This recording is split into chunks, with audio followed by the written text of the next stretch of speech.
Donc bonjour à tout le monde. Bienvenue pour cette nouvelle session de webinaire dédiée à l'archivage électronique, à nos solutions de SAE. Je vais démarrer par me présenter. Je suis Romain Leformal. J'ai en charge le marketing des offres de GED, SAE et de CM au sens global. Et j'ai le plaisir d'être accompagné d'Éric Descours ce matin. Bonjour Éric, Bonjour. je te laisse te présenter. Oui, donc je suis Éric Descours. Je suis expert en normalisation, en certification sur les solutions de gestion électronique de documents et de systèmes d'archivage électronique.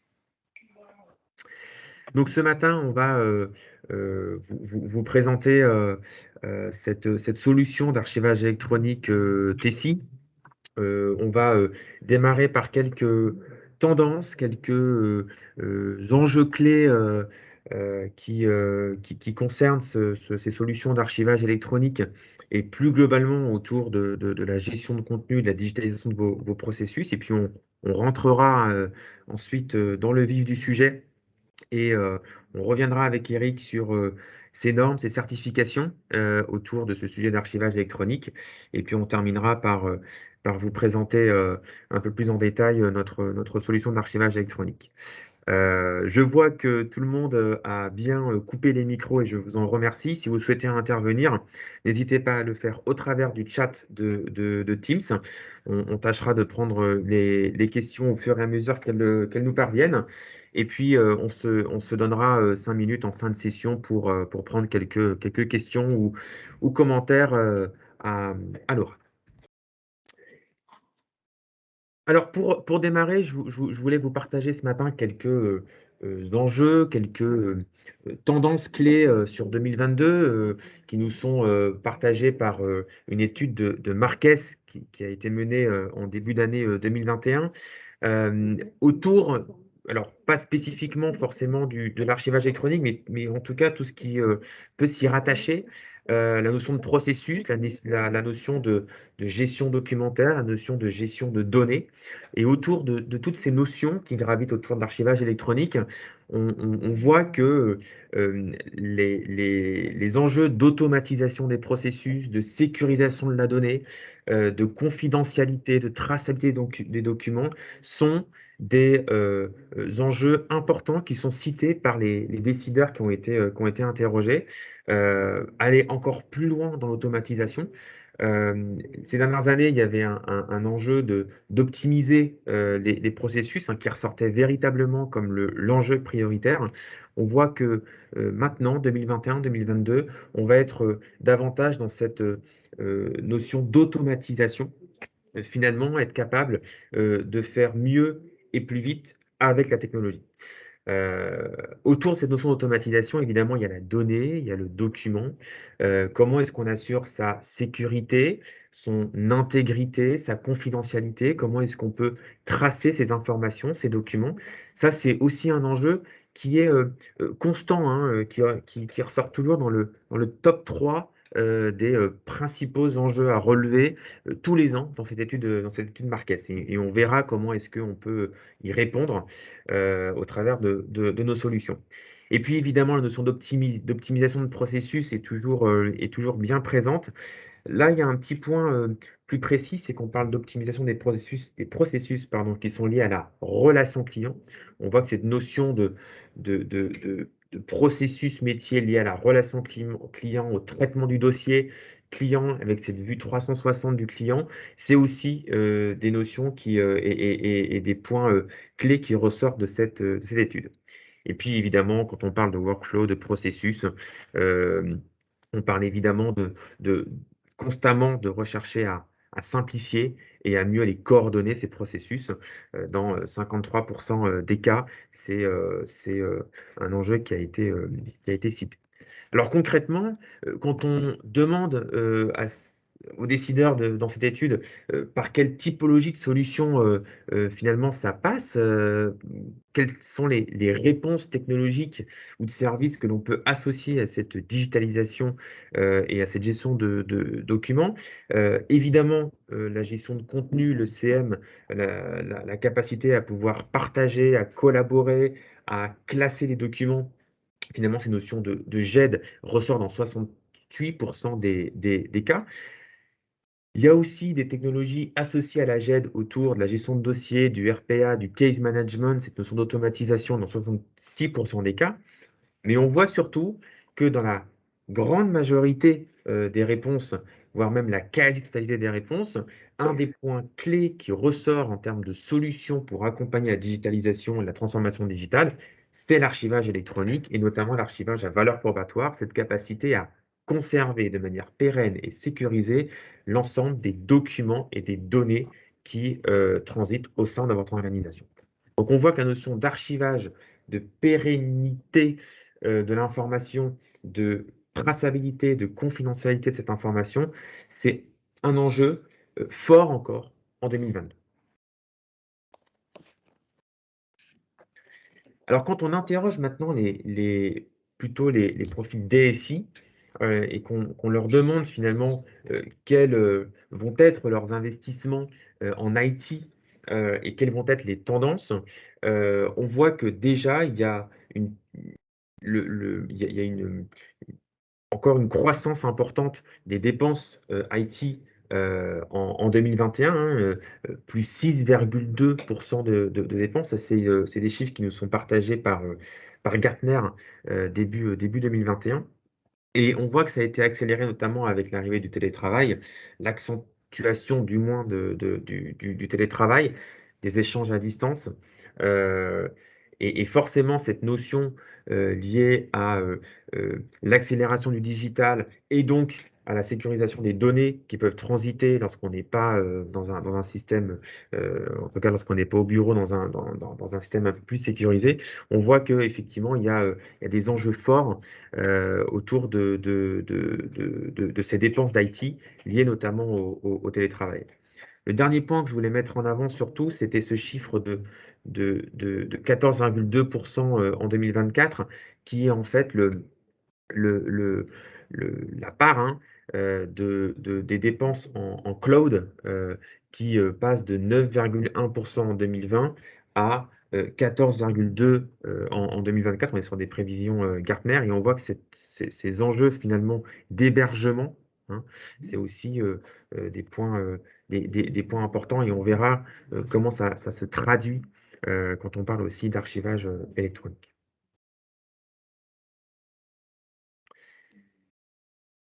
Alors, si on rentre un petit peu plus maintenant dans cette notion justement d'archivage électronique, finalement, quand on cherche à sécuriser ou à gagner encore plus en conservation pérenne et voire à aller donner une valeur probatoire à un document ou à une donnée, on voit qu'il y a plusieurs strates, il y a plusieurs enjeux.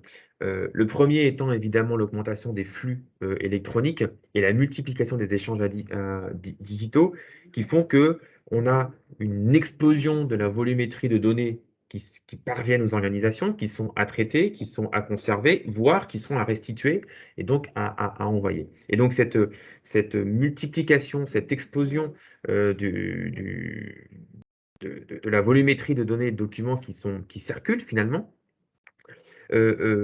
fait naître des enjeux de conservation de données qui sont extrêmement importantes. Et là, à ça s'ajoutent aussi les différents canaux par lesquels vous faites l'acquisition de ces documents, de ces données.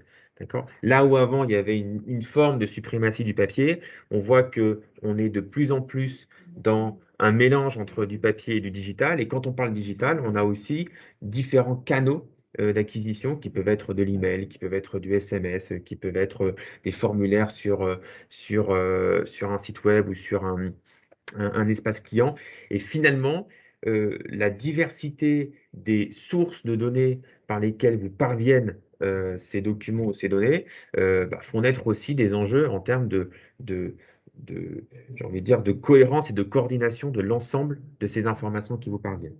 Donc il y a cet enjeu finalement de centralisation de la donnée, et puis il y a les enjeux de conservation derrière, et là on peut être dans de la conservation j'ai envie de dire, big data, sans forcément chercher à aller donner une valeur probatoire aux documents et aux données que l'on conserve. Et puis, ensuite, il y a des respects de normes, des conformités sur laquelle on reviendra dans quelques instants, pour aller jusqu'à la valeur probatoire d'une donnée dans le cadre d'une conservation dans un système d'archivage électronique à valeur probatoire, selon les normes et les certifications nécessaires pour pouvoir garder cette donnée à valeur probatoire. Donc voilà, il y a vraiment plusieurs strates comme ça. La question souvent, ou en tout cas le conseil souvent que l'on donne lorsqu'on est en accompagnement de projet, c'est de dire: «Est-ce que 100 de vos documents et de vos données ont nécessité à être conservés à valeur probatoire?» C'est ça, c'est une vraie question, et on est, force de conseil, auprès de nos clients, en fonction effectivement du risque juridique, en fonction des contraintes réglementaires qui vous sont imposées. Et ben, il y a des documents qui nécessitent d'être conservés à valeur probatoire et d'autres, pas forcément. Comment Tessie se positionne par rapport à tout ça? On est, un acteur reconnu historique, de ce qu'on appelle l'ECM, hein, l'Enterprise Content Management. On se positionne, autour enfin, grâce à 3 solutions clés maintenant sur le marché. Historiquement, depuis, une trentaine d'années avec notre solution, Tessie DocuBase en tant que GED Workflow, leader, hein, sur le marché de la GED pour gérer les processus documentaires et des workflows, métiers. Et il y aura, d'ici à janvier, d'autres, websem qui seront dédiés à cette solution et on vous invite à vous inscrire. Tessie Data Content, on va y revenir, ce matin. C'est véritablement notre socle d'archivage électronique à valeur probatoire transverse, d'accord? À votre organisation, orienté big data, avec une très forte scalabilité et une capacité à gérer du document et de la donnée. D'accord. Et puis, notre petite dernière, Digital Place by Tessie. Là aussi, il y aura des sessions de WebSem qui seront dédiées à cette solution. Donc, je ne vais pas m'étendre ce matin. Sachez juste que Digital Place, c'est la solution qui va vous permettre d'orchestrer l'ensemble de vos processus métiers, d'automatiser pardon, ces processus et d'avoir cette vue client 360 telle que je pouvais l'exprimer tout à l'heure. Donc on parle là d'automatisation, on parle de technologie IBPMS, on va parler de BPM, on va parler d'orchestration de processus. Voilà, c'est vraiment ce que va offrir cette plateforme Digital Place. Voilà en ce qui concerne, j'ai envie de dire un petit peu la mise en bouche. Je vais laisser maintenant la main à Eric pour, les aspects, un petit peu plus, réglementaires et normatifs, extrêmement importantes, lorsqu'on parle d'archivage électronique à valeur probatoire et vous allez le comprendre, tout de suite. À toi Eric. Merci. Voilà, donc la norme, enfin plutôt la certification de référence dans le domaine de l'archivage électronique à valeur probatoire, c'est la certification NF 461, dit marque NF 461, qui est délivrée après un audit par AFNOR Certification. Cette certification est là pour prouver que le système d'archivage électronique qui est mis en place respecte l'ensemble des exigences de la norme NF Z42-013, dont le référentiel a évolué en octobre 2020 pour la norme et en février 2021 pour la certification. Donc, nous avons déjà obtenu cette certification en 2016 et en 2019, et nous allons passer au renouvellement, à l'audit de renouvellement en 2022. Alors, qu'est-ce qu'on peut mettre dans ce périmètre de certification? On peut couvrir l'archivage électronique à valeur probatoire. Nous, en tant que prestataire de dématérialisation, on a aussi rajouté nos 9 sites de capture de documents. On a rajouté aussi la capture des courriers électroniques et la capture des flux nativement électroniques provenant d'un système d'information.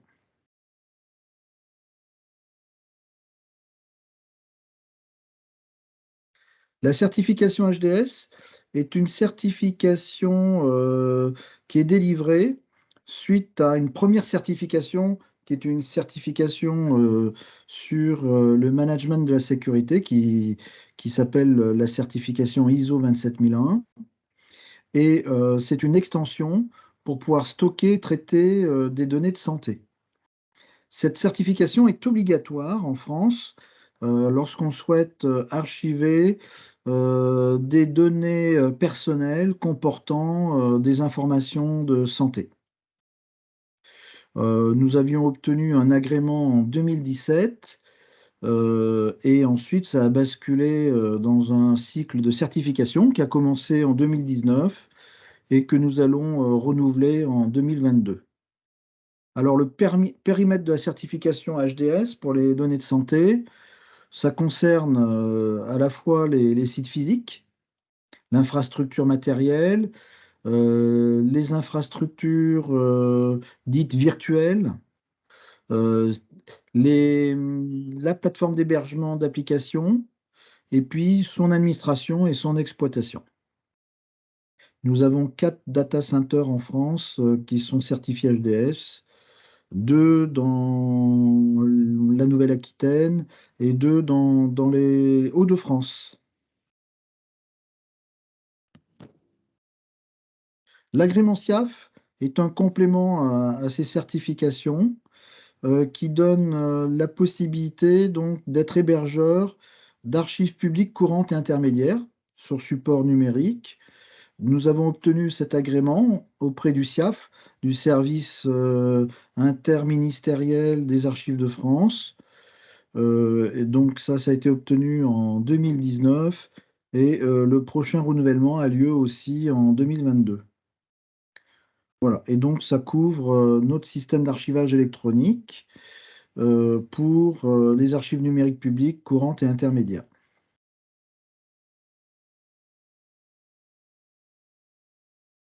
Merci Eric.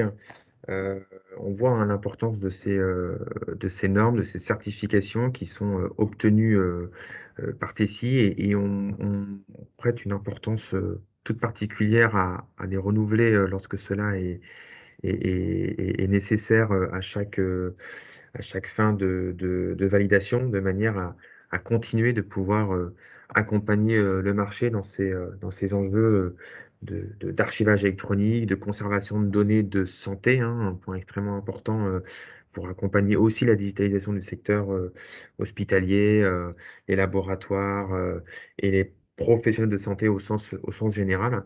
Et puis évidemment, la certification SIAF, là aussi, un point clé pour nous, notamment pour être aussi aux côtés des acteurs publics, des organisations publiques, dans leurs enjeux d'archivage électronique à valeur probatoire. Justement, ça se traduit comment? On parlait tout à l'heure de TC Data Content, hein, qui est la solution technologique, hein, le socle, le moteur d'archivage électronique, sur lequel on va revenir tout à l'heure. Mais la certification NF 461, elle concerne le système d'archivage électronique euh, qui, euh, qui dépasse l'aspect purement technologique. Quelques mots, Eric, peut-être sur cette Certified Suite by TESI. Oui, et oui, parce que la valeur probatoire, ça commence dès la dématérialisation.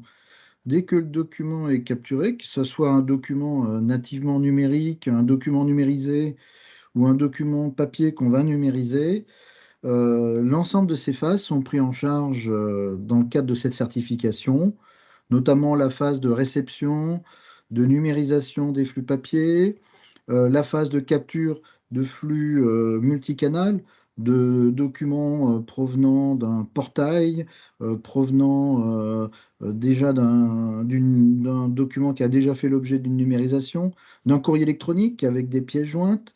Ça peut être aussi des données de flux sortants, des litiques provenant du système d'information. Ensuite, il y a des traitements qui doivent faire l'objet aussi de traçabilité, de garantie de l'intégrité, comme la reconnaissance automatique des documents, comme la lecture automatique des informations dans les documents. Il va y avoir des phases d'indexation, il faut des métadonnées. On ne peut pas stocker ou archiver un document si on n'a pas les moyens ensuite de le retrouver. Donc, il faut extraire en général dans les documents ou dans les données qui accompagnent les documents les informations qui permettent d'indexer ce document dans le système d'archivage électronique. La traçabilité doit être de bout en bout, c'est-à-dire qu'elle commence dès l'acquisition. Dès l'acquisition, on va prendre une empreinte, on va horodater cette empreinte et ensuite on va exporter vers le système d'archivage électronique, donc qui fera une première vérification de l'empreinte, qui vérifiera que tous les contrôles obligatoires sont respectés avant d'archiver le document, sur le format, sur la nature des métadonnées qui l'accompagnent. Et ensuite, le système d'archivage électronique va prendre en charge tout ce qui est nécessaire en termes de sécurisation de la donnée, sécurisation des accès, gestion du cycle de vie. On va archiver aussi tous les dossiers de preuves obtenus en cours de dématérialisation et on va tracer dans des journaux l'ensemble des événements. Et ça, on va le faire sur une architecture robuste qu'on réplique sur 2 sites distants et dans laquelle on va apporter de la haute disponibilité et une exploitation, une supervision 24 heures sur 24, 7 jours sur 7. Les usages, bon, ben, c'est tous les documents, quels que soient les métiers. Ça peut être des documents comptables, fiscaux, des contrats, des justificatifs, des documents de santé, des documents ressources humaines, tout type de dossier réglementaire client, et puis tous ceux qu'on veut conserver parce qu'il s'agit de données métiers sensibles. Sachant que, encore une fois, il vous revient la décision de choisir les documents, les données que vous souhaitez conserver à valeur probatoire en fonction de vos enjeux et des risques juridiques qui sont associés à chacun de ces documents ou à ces flux documentaires. Nous, on est force de conseil en phase projet, hein, mais on n'est pas, on n'a pas la légitimité à venir dire que tel ou tel document doit absolument être conservé voilà, avec une valeur probatoire. C'est vraiment en phase de projet où avec vous, on dresse un petit un état des lieux de votre patrimoine documentaire et informationnel et on vous aide à prendre les bonnes décisions en termes de conservation. Heu, un exemple peut-être, Eric, celui de Grasse Savoie. Oui, Grâce à Voix donc, a été notre premier client certifié NF 461 dès juillet 2016, donc ça fait déjà plus de 5 ans. Et on va retrouver toutes les caractéristiques de notre solution, à savoir de la capture multicanal, à la fois des documents papier, des courriers électroniques, euh, avec des traitements de dématérialisation, de la reconnaissance automatique de documents, de la lecture automatique de documents, la gestion du cycle de vie au travers d'un passage en gestion électronique de documents et aussi le passage dans des workflows documentaires. Et puis ensuite, lorsqu'il s'agit plus d'archives courantes, qu'il s'agit d'archives intermédiaires, le basculement donc, dans le système d'archivage électronique à valeur probatoire, avec contrôle réglementaire des différents traitements. Et puis, tout ça hébergé dans un data center qui est totalement sécurisé et mirroré. Les chiffres clés, ben, c'est plusieurs millions de documents par an, avec plusieurs dizaines, voire centaines d'accès simultanés de la part de l'ensemble des métiers de ce courtier d'assurance. Et on voit dans cet exemple-là, hein, tu le disais, la multicanalité des flux entrants, parce qu'on parle de papier, on parle de mail, on parle parle de fax, même si c'est de moins en moins, De moins en moins, oui. voilà. Et puis, il y a toute cette phase de numérisation et d'indexation de documents. On voit vraiment que lorsqu'on on parle d'archivage électronique, il n'y a pas uniquement la solution technologique, il y a véritablement tout le processus tel que l'a décrit Eric tout à l'heure dans le cadre de cette certification. Et c'est l'ensemble de ces flux, de son acquisition jusqu'à sa conservation, qui rentre dans cette chaîne de certification et dans cette chaîne d'archivage électronique à valeur probatoire. Alors, dans le cadre de cette certification NF 461, on s'appuie sur un moteur technologique qui s'appelle TC Data Content, qui fait, qui va plus loin que d'être simplement une boîte noire dans laquelle on va venir déverser des flux documentaires ou de données, hein. Autour de Data Content, on a évidemment tous les éléments, les caractéristiques techniques nécessaires dans le cadre de cette certification NET 461, et c'est la raison pour laquelle TC Data Content doit être pardon, hébergé sur nos data centers, parce que c'est notre infrastructure qui porte cette certification. Mais il est possible aussi de bénéficier de data content en dehors de l'aspect archivage électronique à valeur probatoire, tout en conservant quand même tous les bénéfices techniques et technologiques de cette solution. Euh, Même si on n'est pas dans une valeur probatoire, autour de data content, on va conserver les contrôles de pérennité, les contrôles au moment du versement des flux qui sont numérisés, tous les éléments d'horodatage, de traçabilité des événements, des traitements, hein. On verra aussi en termes de gestion du cycle de vie documentaire que on retrouve ces notions-là dans Data Content, d'accord? Et ces éléments, ces caractéristiques techniques, elles existent, que vous souhaitez ou non bénéficier de la valeur probatoire de la conservation de vos données. Alors, si on rentre un tout petit peu plus dans le détail, et Eric, n'hésite pas à me compléter, hein, toi qui es le grand expert de Data Content, évidemment, autour de Data Content, on a des IHM standards qui vous sont mis à disposition, au travers desquels vous allez pouvoir consulter des documents, vous allez pouvoir euh, également euh, réaliser des traitements, des actions, par exemple mettre des post-it, mettre des commentaires sur ce document. Finalement, des fonctionnalités qui se rapprochent d'une GED. On va retrouver la notion de recherche multicritère, de recherche full text, cette notion de plan de classement, hein, et puis, je le disais, la gestion du cycle de vie des documents et cette capacité à pouvoir visualiser au travers du Virtual Viewer le document et ces différentes versions telles que vous l'avez à l'écran. Ces interfaces IHM, elles peuvent être standards, hein, mises vraiment, j'ai envie de dire, en mode un peu plug and play à disposition, mais aussi on peut aller un peu plus loin et venir personnaliser ces interfaces pour voilà, répondre à des enjeux chez vous, un peu plus de personnalisation, de marque blanche, etc. Associé à cet IHM, à cette interface web, c'est aussi une application web responsive où vous allez pouvoir consulter vos documents en mobilité, hein. C'est important aujourd'hui, surtout lorsqu'on on parle encore une fois de télétravail et donc de mobilité, de pouvoir accéder à ces documents, accéder à ces informations au travers d'une tablette, d'un smartphone, voilà, dans un avion, dans le taxi, etc.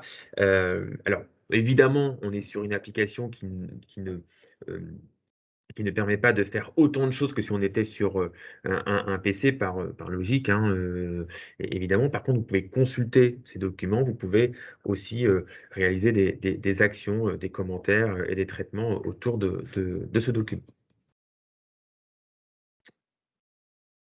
Et puis, la notion de cycle de vie. Eric, je vais te laisser la main sur cette partie-là, Oui, sur la gestion de la partie un peu plus ok. technico-fonctionnelle. Donc, la gestion du cycle de vie, c'est quelque chose qui est obligatoire lorsqu'on respecte le règlement européen sur la protection des données, le RGPD. On doit être en mesure en fonction de l'utilité qu'on a du document, d'autoriser ou de ne pas autoriser la connexion à ces documents. d'autoriser ou de supprimer le document au bout d'un certain temps. On distingue plusieurs durées. Il y a la durée d'utilité courante, c'est-à-dire en phase de traitement. Les gestionnaires peuvent accéder aux différents documents pendant cette phase de durée d'utilité courante. Et au bout d'un certain temps, on va basculer ces documents pour en faire des archives intermédiaires qui ne seront consultées que à titre d'audit ou qu'à titre de contrôle par beaucoup moins de personnes. Ça sera limité à quelques archivistes ou à quelques auditeurs. Et puis, à l'issue de cette durée d'utilité administrative, on va déclencher soit un versement dans un système d'archivage électronique pour des archives historiques ou définitives, qui peuvent être portées directement par la solution, ou ça peut être un reversement aux archives publiques, que ce soit les archives nationales ou les archives départementales, au travers d'une norme qui est la norme CEDA 2.1 pour interopérer avec des systèmes d'archivage électronique publics. Très bien, merci pour ces précisions. La notion de supervision, évidemment, quand on parle de transversalité, de vue 360 de son patrimoine documentaire, ça passe aussi par des tableaux de bord de supervision, des dashboards qui vont vous permettre de visualiser vos flux d'informations qui circulent au sein de cette solution et de pouvoir en tirer des statistiques au travers d'outils de BI. Et on peut venir se connecter d'ailleurs à vos outils de BI si vous en disposez, de manière à venir nourrir vos tableaux de bord existants. Donc, on va dire la boucle est bouclée, on trace l'entrée et on est capable de faire cette supervision transversale de l'ensemble de vos documents et de vos données. Encore une fois, n'hésitez pas à rebondir, à réagir. Si vous avez des questions, des besoins de précision, on est là. Alors, cette solution Data Content, elle est disponible finalement sous deux dispositifs, on pourrait dire ça comme ça. Un dispositif où on vous met à disposition ce socle transversal en hébergement dédié, ce qui va vous permettre très vite de pouvoir monter en puissance, de pouvoir gérer des très grosses volumétries de données. Certains clients font même le choix de mettre ce moteur d'archivage chez eux. D'accord. Et ce dispositif Data Content en mode dédié va véritablement vous permettre d'avoir cette vue transversale dont vous parlez tout à l'heure et de pouvoir très vite monter en puissance avec cette scalabilité. Mais on a aussi des cas de figure où on nous a demandé euh, de mettre à disposition ce data content plutôt sous un format SaaS mutualisé, où la notion de transversalité était peut-être un petit peu moins prioritaire pour ces clients-là, où la volumétrie était aussi plus modérée, parce que ça répondait à un cas d'usage particulier, parce que ça répondait aussi à un modèle économique différent que celui en mode dédié, et que finalement la volonté était pour nos clients d'y aller étape par étape et de commencer par finalement un périmètre bien restreint, bien défini, et d'aller assez vite dans la mise en œuvre aussi de cette solution. C'est la raison pour laquelle on a mis à disposition TC Data Content sous forme en mode SaaS mutualisé, ce qui vous permet de très rapidement accéder à cette solution. Alors, je précise tout de suite que dans les deux cas de figure, on est sur la même version logicielle Data Content. Il ne s'agit pas de vous mettre un data content dégradé lorsqu'on est en mode SaaS mutualisé, vous avez les mêmes fonctionnalités, vous bénéficiez également de la valeur probatoire de vos archives si vous le souhaitez. La petite différence, ça se joue au niveau de la volumétrie et de la capacité de personnalisation, où finalement, dans un SaaS mutualisé, même si évidemment, on cloisonne client par client, hein, chaque tenant est bien identifié, bien sécurisé, bien hermétique, et bien forcément, ça limite un petit peu en termes de volumétrie. Dès qu'on a des volumétries qui commencent à gonfler, et ben dans ce cas-là, on a des clients qui rebasculent ou qui basculent tout court sur un mode dédié. Donc c'est ce que je ne vais pas réexpliquer là, mais vous avez le détail dans les slides suivantes. Le mode Enterprise Edition, donc le mode dédié, c'est véritablement une architecture qui vous est dédiée, hein. Vous avez le choix de sa montée en puissance, vous avez le choix aussi de finalement de ses caractéristiques en fonction de ce que vous avez besoin à un moment donné. D'accord? Et puis, on va encore une fois là aller plus loin en termes de volumétrie, en termes de nombre d'utilisateurs, en termes d'intégration au sens interopérabilité du terme. On va véritablement pousser à presque de l'ultra-personnalisation. Finalement, c'est un peu la Rolls-Royce de l'archivage électronique, hein, ce dispositif ici. Et à côté de ça, on a effectivement ce mode standard édition qui répond à d'autres besoins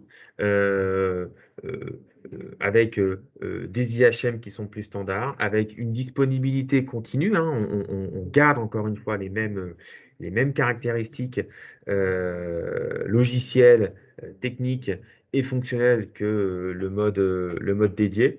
On a juste voilà, une limitation en termes de volumétrie et de nombre d'utilisateurs pour ni plus ni moins que des raisons de performance. Associé évidemment à ce SaaS mutualisé, on a une tarification qui est aussi différente, d'accord, et qui vous garantit, j'ai envie de vous dire, un ROI plus rapide aussi en termes de mise en. Deux petites précisions avant de prendre la question qui nous est arrivée sur le chat. Deux petites précisions sur les travaux que nous sommes en train de mener et de concrétiser autour de deux secteurs importants pour nous chez Tessie. Celui de la santé, où on accompagne de plus en plus d'acteurs, de groupements hospitaliers territoriaux notamment, dans la digitalisation de leur processus métier et notamment dans la relation patient et dans le traitement du dossier patient. Où on va à la fois aider, et on le verra dans l'exemple, je crois que j'ai mis juste après, où on va aider à centraliser l'information patient, le dossier patient, qui avait tendance à être un petit peu cloisonné dans chaque système d'information de chaque établissement de santé. L'idée étant de venir récupérer cette information, de la centraliser dans Data Content et de la mettre à disposition en transversal à l'ensemble des établissements de santé qui sont rattachés au groupement hospitalier, par exemple. Et puis, cette capacité à traiter l'aspect archivage électronique, et on le verra dans le cas de la MGEN, où on est allé jusqu'à la partie numérisation fidèle et archivage électronique des dossiers patients. Donc il y a un vrai enjeu dans le domaine de la santé d'accélérer cette digitalisation avec un point d'attention très fort sur lequel on est attentif, hein, c'est celui de l'anonymisation des données. On parle quand même de données de santé, on parle de données patients. On ne peut pas en faire ce que l'on veut. C'est la raison pour laquelle on porte une attention forte à cette certification hébergement de données de santé, hein, HDS, que vous a présenté Eric tout à l'heure, de manière à pouvoir continuer d'être un acteur aux côtés du secteur de la santé et continuer de pouvoir héberger des données de santé en toute sécurité et en toute confidentialité. Donc le secteur de la santé est un secteur sur lequel on continue, hein, d'investir et sur lesquels on continue de proposer cette solution d'archivage électronique. Et puis évidemment, il y a le deuxième secteur, celui des établissements publics, où là, il y a un enjeu un petit peu différent, qui est celui du programme VITAM, dans lequel on est aussi engagé. Alors, programme VITAM, si tout le monde ne sait pas de quoi il s'agit, hein, c'est un programme qui a été conçu par les archivistes de la direction interministérielle du numérique et par 3 ministères, et qui consiste à mettre à disposition de l'ensemble des organismes publics, finalement un système d'archivage électronique pour gérer les archives définitives. D'accord? Donc on n'est pas sur de l'archive intermédiaire, ou de l'archive circulante, on est vraiment sur de l'archive définitive. Et donc on a fait un travail et c'est aussi les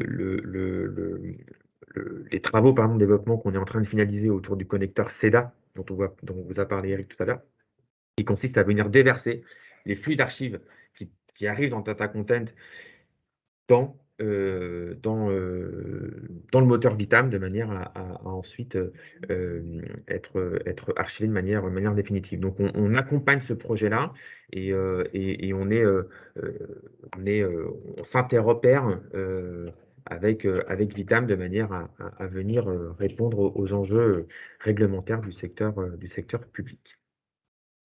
Je prends la question, Eric, je nous la lis. Bonjour, est-ce que l'application reste accessible à des personnes sorties de l'entreprise? Exemple, accéder à des fiches de paye une fois sorties de l'entreprise. Eric, je te laisse répondre peut-être? Oui, alors il y a à la fois un enjeu, je dirais que c'est plus un enjeu juridique, puisque une entreprise qui émet des bulletins de paye les remet tous les mois à ses salariés ou si c'est une entreprise publique à ses agents, mais elle n'a aucune obligation de les conserver une fois que, au bout d'un certain temps, une fois que l'agent ou une fois que le salarié quitte l'entreprise. Ce qui veut dire que l'offre qu'on propose, c'est l'offre qui va servir à la direction RH de l'organisme pour stocker les bulletins de paye avec toute une gestion du cycle de vie. Et lorsque quelqu'un quitte l'entreprise ou l'organisation, il faut lui donner un autre moyen de consulter qu'au travers du système d'archivage électronique de son ancienne entreprise. C'est pour ça qu'on va compléter notre offre d'une offre complémentaire qui est celle des coffres-forts individuels qui, eux, n'ont pas de limite dans le temps et qui sont indépendants de l'entreprise. Donc, on ira ouvrir un coffre-fort individuel dans une solution qui, elle, va durer au-delà même de la durée de l'entreprise. Les entreprises, donc, ce sont des personnes morales qui ont des durées de vie limitées, alors que les êtres humains, eux, euh, ont besoin de consulter leurs bulletins de paye, alors même que l'entreprise a disparu. Voilà, lorsqu'il arrive le temps de la retraite, on va aller Mmh. consulter des bulletins de paye d'entreprises qui n'existent peut-être même plus. Et c'est là tout l'intérêt d'avoir cette offre complémentaire qui est celle des coffres-forts individuels qui appartiennent à l'ancien salarié et qui n'appartiennent pas à l'entreprise. Voilà, on espère avoir répondu à votre question. N'hésitez pas à nous le dire. On va terminer cette session de WebSem par vous parler de quelques cas d'usage, de quelques exemples concrets, de manière à ce que vous puissiez aussi, de votre côté, véritablement concrétiser tous ces éléments. Je vous parlais tout à l'heure du travail qu'on réalise aux côtés des établissements de santé. On accompagne la MGEN dans son projet de digitalisation et de centralisation de ces données et de ces dossiers patients. C'est un client qu'on accompagne au travers de 2 prestations. Je parlais tout à l'heure de centralisation de l'information. On vient effectivement centraliser l'ensemble des documents et des données autour des dossiers patients de 35 établissements qui sont rattachés à la MGEN. Donc, ce que l'on fait, hein, c'est de venir en fait décommissionner un certain nombre de points qui sont portés par ce qu'on appelle les DPI, hein, les dossiers patients informatisés, euh, pour pouvoir en fait tout gérer directement au travers de data content et surtout gérer la volumétrie que ça implique. Donc ça, c'est le premier travail de centralisation de l'information et de mise à disposition de cette information au sein des 35 établissements de santé.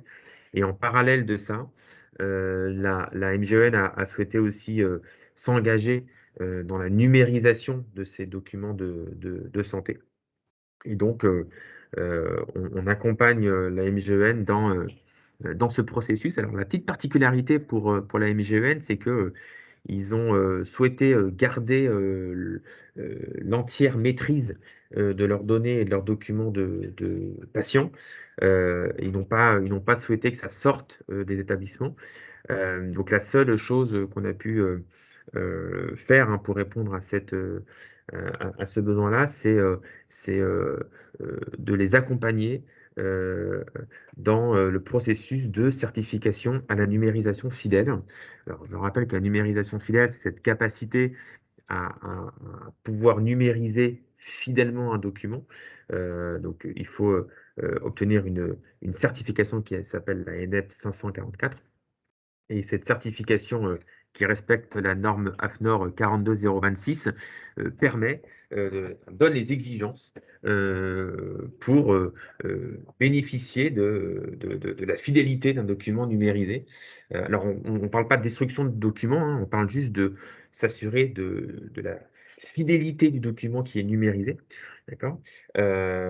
Pour pouvoir détruire l'original, il faut aller plus loin, il faut faire dans ce qu'on appelle la numérisation fiable. Et là, on rentre dans des enjeux d'archivage électronique et d'horodatage qualifié, etc. Je ne vais pas m'étendre aujourd'hui sur ce sujet, sauf s'il y a quelques questions. En tout cas, ce qui concerne la MGN, ils ont souhaité mettre en place ce processus de numérisation.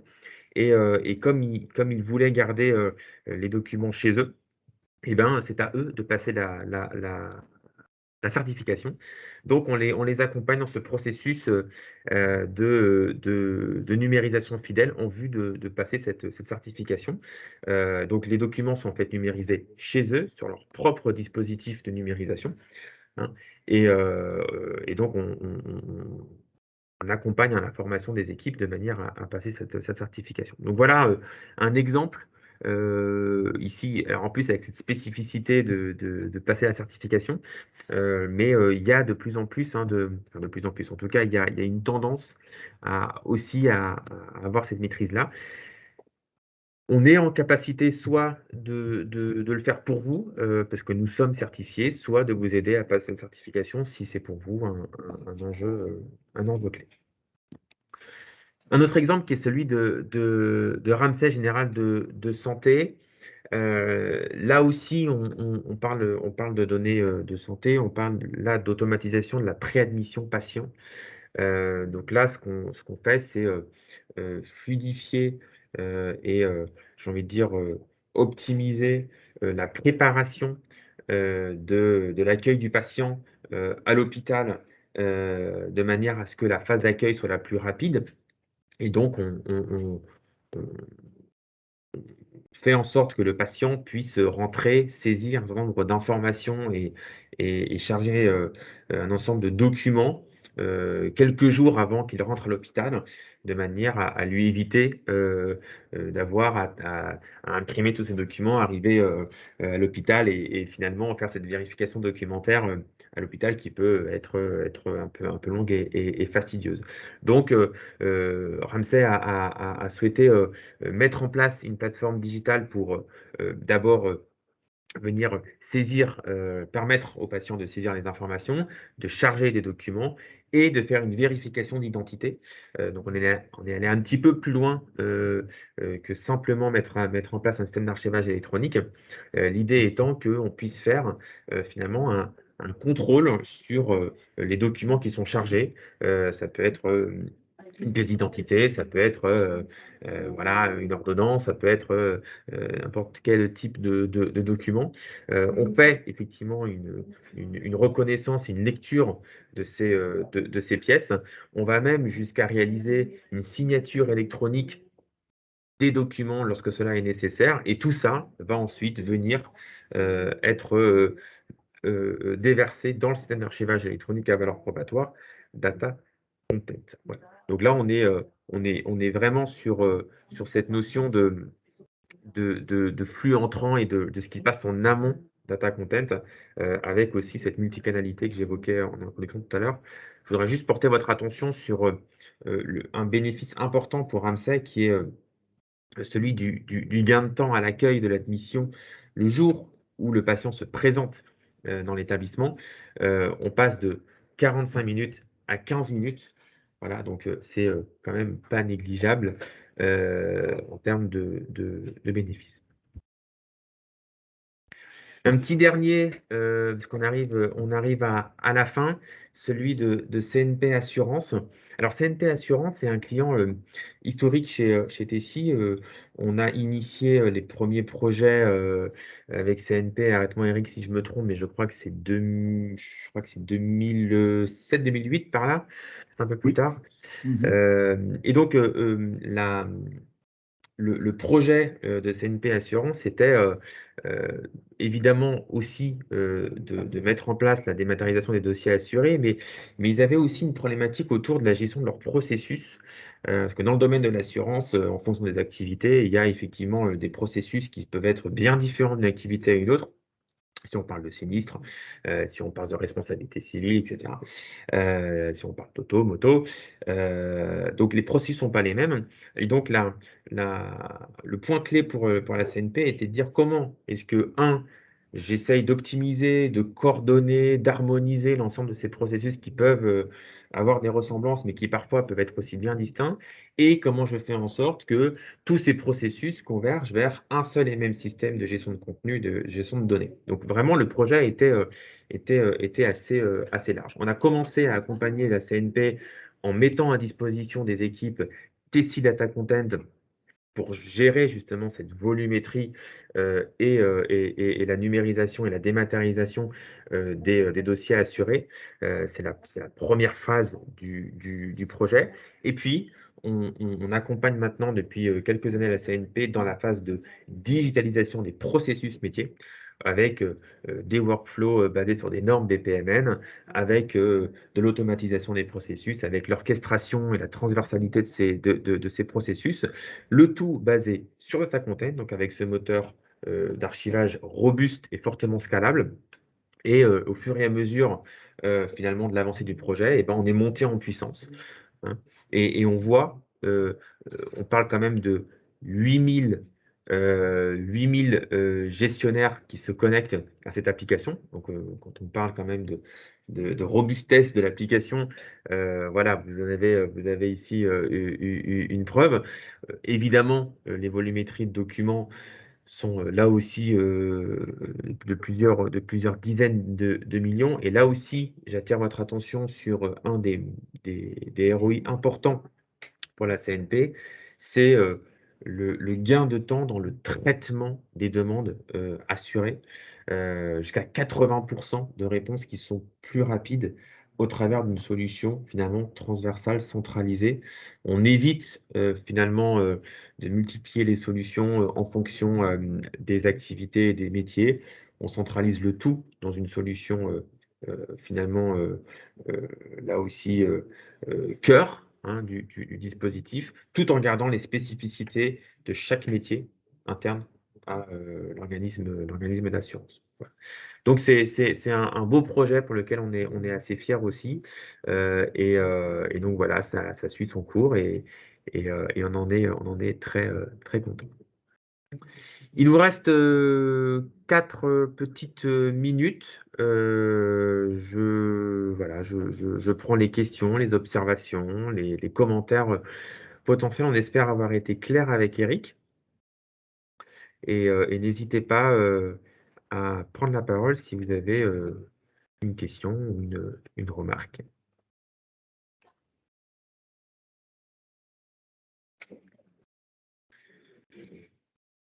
Vous retrouverez d'autres cas d'usage un petit peu plus loin dans la présentation. On ne vous a pas forcément tout déroulé ce matin, aussi par question de temps. Et puis, vous avez également des informations complémentaires que vous pouvez retrouver sur notre site internet tessi.eu. Et puis, si vous avez effectivement envie d'aller un peu plus loin, on se tient à votre disposition. La présentation vous sera adressée à l'issue de ce websem. Et puis, on se tient à votre disposition voilà, pour répondre à vos questions et aussi pour pouvoir échanger avec vous autour de votre projet. Merci Eric. Merci. On n'a plus qu'à vous dire merci, parce qu'il n'y a pas de questions particulières. On reste encore une fois à votre disposition. On vous souhaite une bonne journée et à très bientôt, on l'espère. Au revoir. Merci, au revoir.